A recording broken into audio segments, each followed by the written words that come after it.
So you know how the internet lets us do amazing things like play games, watch videos, and talk to friends online.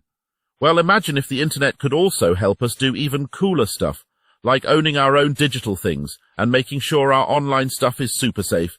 That's where Web3 comes in. Think of Web3 as a new way of using the internet, like a special version of the internet where you're in charge. It's like having your own magical online world where you get to decide what happens with your things. You know how you have a piggy bank to keep your coins safe. Web3 has something kind of like that too, called a wallet. But it's not a real wallet, it's a digital one that keeps your special digital coins and treasures safe. With this digital wallet, you can own things that live on the internet, like unique pictures, videos, or even special characters in games. Now, here's the super cool part. Web3 uses something called a blockchain to make sure everything is fair and can't be changed secretly. Remember the magical locked notebook we talked about? Well, a blockchain is like that notebook, but for the digital world.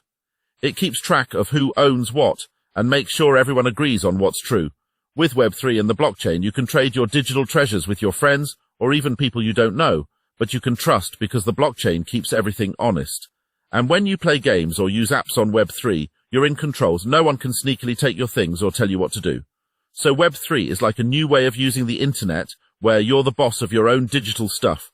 And everything is super safe and fair because of the magical blockchain. It's like having your own online playground where you get to decide the rules. Pretty awesome, right?